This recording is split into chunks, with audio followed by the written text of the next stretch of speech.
Inilah meriam Sultan Muhammad Al-Fatih, The Great Turkish Bombard, dengan jarak tembak 1,6 km, panjang 5,2 meter, dan berat peluru 680 kg, digunakan untuk menghancurkan tembok Konstantinopel. Total ada 70 meriam yang terbesar berukuran 8 meter. Meriam ini dibuat oleh seorang insinyur dan pembuat meriam asal Hungaria Orban, atas perintah Sultan Muhammad Al-Fatih.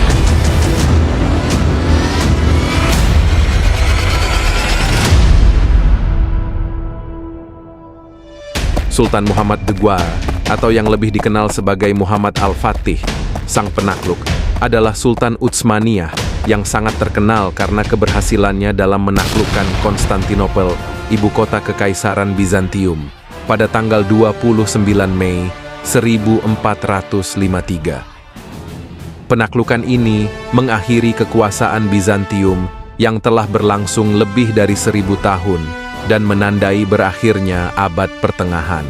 Meriam Sultan Muhammad Al-Fatih merupakan salah satu inovasi teknologi militer yang paling penting dalam sejarah penaklukan Konstantinopel pada tahun 1453. Meriam ini dikenal dengan nama Basilika atau The Great Turkish Bombard dan dianggap sebagai salah satu meriam terbesar dan paling kuat pada zamannya. Tapi siapakah orang di belakang terciptanya meriam bersejarah ini? Orban adalah orang yang diperintahkan Sultan Muhammad Al-Fatih untuk membuat meriam pengubah sejarah ini. Dia berasal dari Hungaria. Dia adalah seorang insinyur dan pembuat meriam yang berbakat. Orban memiliki pengetahuan mendalam tentang metalurgi, yaitu ilmu dan teknik bahan yang mempelajari tentang perilaku fisika dan kimia dari unsur-unsur logam dan paduan-paduan logam yang disebut alloy atau lakur. Sebelum bekerja untuk Sultan Muhammad Al-Fatih, Orban awalnya menawarkan bakatnya dalam membuat meriam kepada Kekaisaran Bizantium pada tahun 1452, tepatnya 1 tahun sebelum Utsmaniyah menyerang Konstantinopel. Tetapi Kaisar Konstantinos XI tidak mampu membayar upah besar yang diminta oleh Orban, dan Bizantium juga tidak memiliki bahan baku yang diperlukan untuk membuat meriam yang besar itu. Orban kemudian meninggalkan Konstantinopel dan mendekati Sultan Utsmaniyah Mehmed yang tengah bersiap mengepung Konstantinopel. Sultan Muhammad Al-Fatih kemudian memintanya membuat senjata yang bisa melontarkan peluru sebesar 600 sampai 700 kg dan akan dibayar 4 kali lipat kalau bisa membuatkan senjata yang dia inginkan. Pertanyaannya sekarang, setebal apa tembok Konstantinopel atau Theodosian Wall sehingga Sultan Muhammad Al-Fatih menginginkan membuat meriam yang begitu besar? Tembok Konstantinopel itu berlapis-lapis, dan tiap lapisan tebal temboknya sekitar 5 meter, dengan jarak menara kira-kira 75 meter, serta tinggi sekitar 19 meter. Jadi, dibutuhkan senjata yang besar untuk menembus tembok berlapis tersebut. Pada suatu hari, meriam diuji coba, ditembakkan dengan menghasilkan suara yang sangat keras, peluru terlontar, dan terpendam sedalam 2 meter.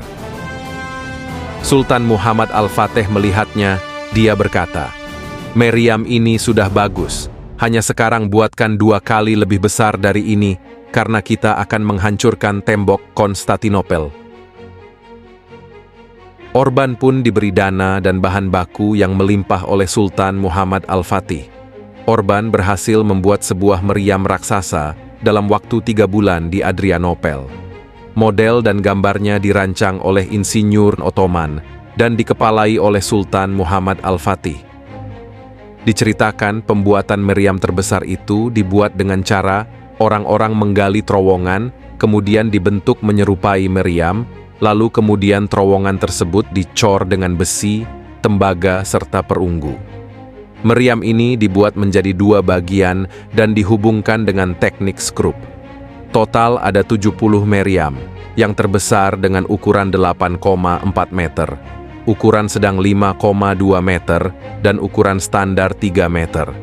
Kemudian, untuk sampai ke depan tembok Konstantinopel, meriam-meriam tersebut ditarik dengan 140 ekor lembu, serta ada ratusan tentara Ottoman yang membantu meratakan jalanan.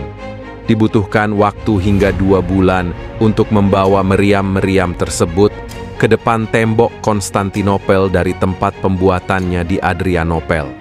Edirne atau Adrianopel sendiri adalah kota di daratan Eropa yang menjadi ibu kota Kekaisaran Ottoman sebelum menaklukkan Konstantinopel yang kelak diubah namanya menjadi Istanbul.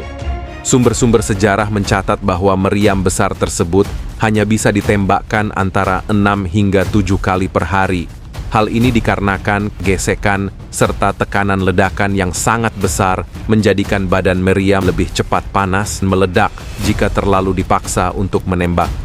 Ahli sejarah juga menceritakan bahwa Orban insinyur dan pembuat meriam besar ini menjadi salah satu korban ledakan meriam besar tersebut, hingga akhirnya dia meninggal. 7 April 1453 saat fajar baru terbit, seluruh meriam mulai ditembakkan ke arah tembok Konstantinopel. Suaranya yang keras sempat membuat takut pasukan dan penduduk di dalam benteng Konstantinopel.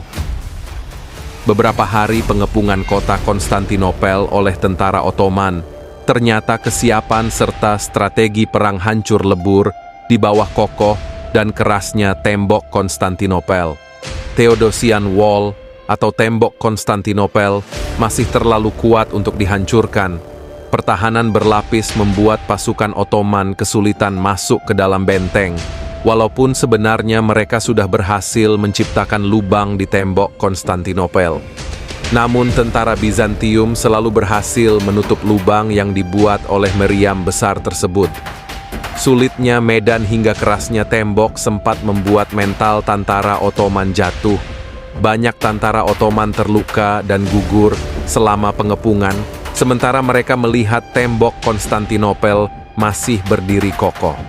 Hingga akhirnya Sultan Muhammad Al-Fatih menemukan ide luar biasa, yaitu memindahkan kapal-kapal perang Ottoman dari Selat Bosporus masuk ke Golden Horn melewati Bukit Galata yang tingginya 60-70 meter. Keberhasilan memindahkan kapal-kapal perang Ottoman ke Golden Horn ini yang nantinya akan memecah perhatian tentara Bizantium yang selalu berhasil menutup lubang dari meriam besar Orba.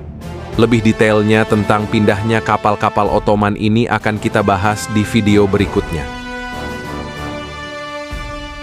Diceritakan Sultan Muhammad Al-Fatih akhirnya menemukan ide inovatif untuk mengurangi gesekan yang menimbulkan panas di badan meriam, yaitu melumasi badan meriam dengan minyak zaitun. Hal ini terbukti efektif, gesekan dapat dikurangi secara signifikan. Kemudian, menggunakan alas kayu dan minyak untuk melumasi jalan yang dilalui meriam besar.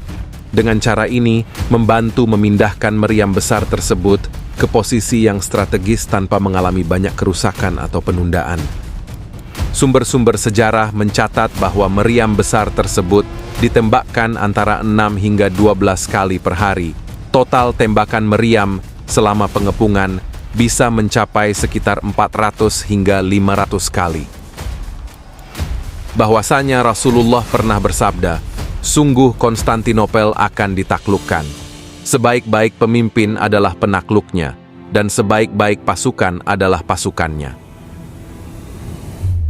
Pada akhirnya, setelah pertempuran 54 hari, Konstantinopel bisa ditaklukkan pada Selasa, 29 Mei 1453, yang kemudian kota Konstantinopel diubah menjadi Istanbul. Segala puji bagi Allah. Semoga Allah merahmati para syuhada dan mengkaruniakan kemuliaan dan kehormatan kepada para mujahidin. dan aku sampaikan kebanggaan dan terima kasih kepada rakyatku.